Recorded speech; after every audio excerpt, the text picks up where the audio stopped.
Periodismo objetivo, responsable y equitativo.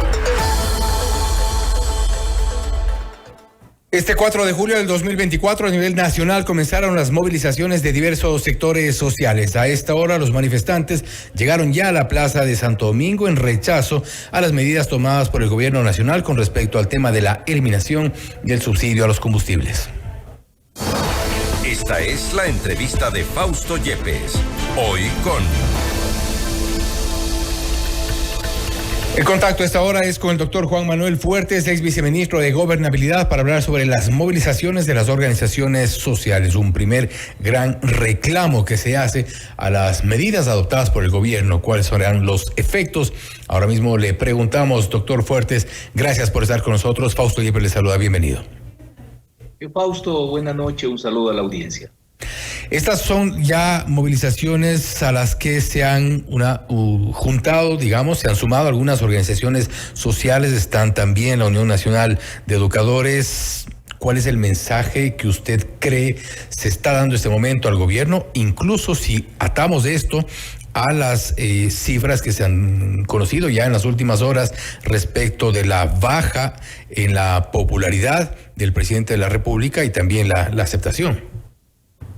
Bueno, el asunto es que los actores que intervienen regularmente en este tipo de movilización se caracterizan porque, de cara a lo que implica su presencia social, su repertorio siempre tiene como únicos temas efectivamente la movilización, la protesta. Y en la medida que desde la última parte del siglo anterior ya se evidenció que han tenido una merma sustancial en su capacidad de convocatoria, generalmente no terminan teniendo más allá de una incidencia noticiosa que casi termina en lo anecdótico, para que independientemente de la temática que puede, desde el punto de vista de la preocupación ciudadana, generar interés ya sobre lo que constituyen los hechos concretos que podrían causar una conmoción de características distintas, esto requiere básicamente de la presencia de dos elementos adicionales. Por un lado, la intervención del movimiento indígena, particularmente de la CONAIE, y por otro lado, de que se paralice en los centros urbanos el servicio de transporte público. Cuando esto no ocurre, generalmente este tipo de manifestaciones resultan, como digo, casi simbólicas, terminan en la anécdota noticiosa, pero el impacto en cuanto a la preocupación ciudadana y a la merma del capital político del gobernante es casi imperceptible. Imperceptible de momento, pero quizá no es muy temprano para advertir lo que puede ocurrir ya para las presidenciales del 2025, tomando en cuenta que ya es evidente que es una de las prioridades del gobierno estar ya en campaña. Más que lo que puedan en términos de movilización ejecutar estas organizaciones, lo que podría influir en una erosión adicional del capital político del presidente Noboa sería la gestión que realice desde la onda de la fiscalización, de la búsqueda de la rendición de cuentas, la oposición política en el país. Pero vemos que allí existen muchas deficiencias y más bien se dejan seducir por estos juegos pirotécnicos que permanentemente está llevando a cabo el gobierno, particularmente a través del viceministro de Gobernabilidad, y no se encargan de más bien efectuar una auditoría contrastando sobre todo lo que fue la oferta de campaña electoral en relación a las concreciones puntuales o a la falta de concreciones que tiene el gobierno nacional, que eso sí podría impactar de una manera mucho más contundente en la apreciación ciudadana y consecuentemente influir en una disminución del capital político del presidente. Y se habla también de momento sobre la intención de voto. Precisamente las cifras presentadas por Comunicaliza lo ubica al presidente Noboa como primero en la intención de voto, aproximadamente a un 8% de eventualmente, si las votaciones fueran hoy día, ganar en una primera vuelta. No obstante, hay algunos temas que mucha gente se cuestiona. Me refiero concretamente a las declaraciones constantes con errores por parte de sus ministros. Usted ha mencionado el caso del viceministro de Gobernabilidad, Esteban Torres, con algunas imprecisiones naturales muchas veces, pero en el caso, por ejemplo, de Mónica Palencia, también ha dado cifras que una vez que han sido contrastadas por los propios medios de comunicación, medios digitales que están encargados directamente de hacer este tipo de chequeo, han sido ya verificadas como falsas, cifras de empleo, por ejemplo, y esto prácticamente se ha vuelto una constante. ¿Pesará eso o mermará esto la credibilidad del gobierno aún más? ¿O no ha pesado? Sin duda que va a influir, pero reitero, es la falta de gestión adecuada, estratégica, contundente de la oposición la que permite que una cantidad de mentiras, o esto que ahora se denomina posverdades, que ha posicionado el presidente de la República, pasen o inadvertidas o no tengan la valoración adecuada por parte de la ciudadanía, porque como usted lo señala, Fausto, resulta que es desde los medios de comunicación, desde donde se está haciendo los deberes a la clase política ecuatoriana que desde el espacio de la oposición debería responsable democráticamente efectuar esa tarea. Porque estos desfases que terminan siendo grandes mentiras, además de la ineptitud, la falta de gestión adecuada, sobre todo en la prestación del servicio público, en la provisión de los bienes, no es debidamente puesta de manifiesto, como debería ser, por parte de la oposición en una gestión fiscalizadora seria.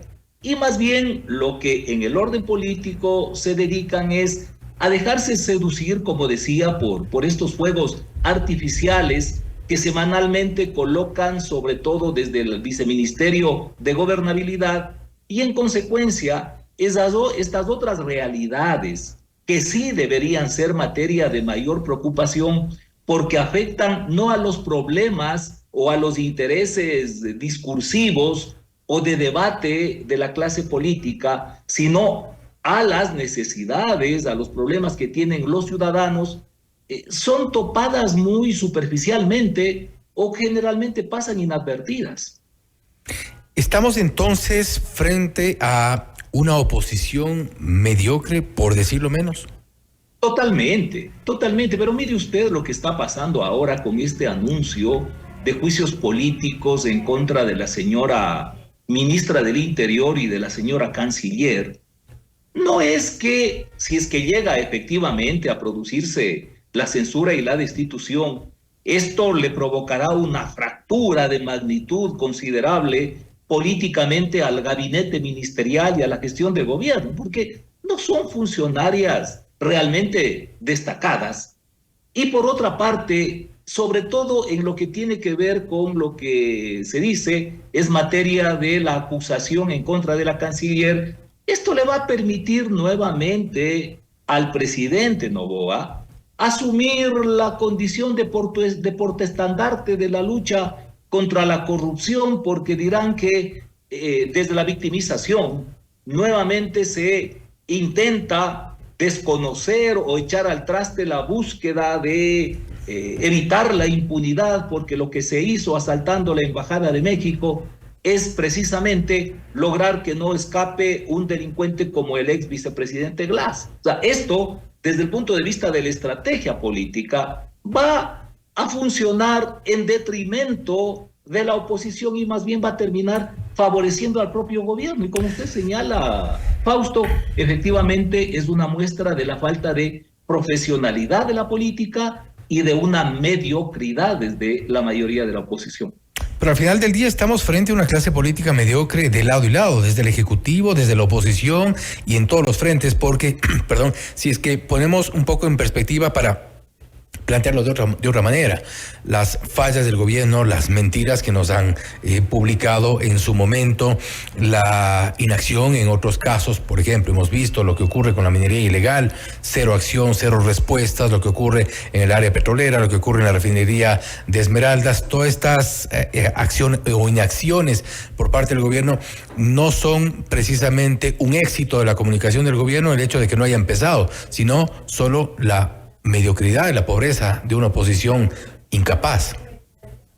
Totalmente, Fausto. Es patético y es parte de la tragedia nacional el que tengamos una mediocridad política en todos los espacios. Y es lamentable que incluso esa falta de consistencia, de seriedad, de contenidos por parte de la oposición democrática conduzca a que un gobierno con las características de improvisación, de ineptitud, de irresponsabilidad que caracteriza al presidente Noboa, prácticamente salga adelante y gane esta disputa básicamente a partir de los TikToks, de ese superficialismo, de esa trivialización, porque respecto de los contenidos, ni en lo profundo, ni en lo comunicacional, la oposición ha demostrado que tiene la capacidad suficiente para contrarrestar estas intrascendencias que a través de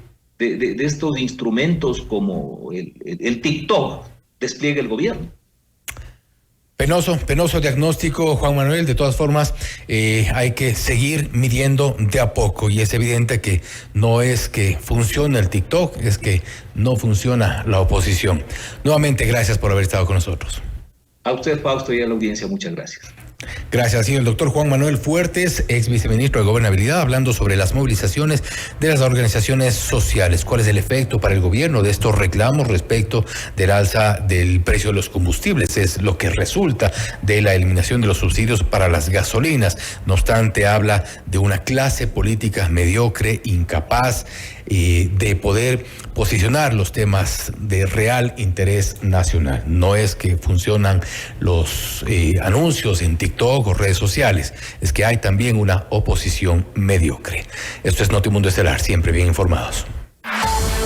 Usted está escuchando Notimundo.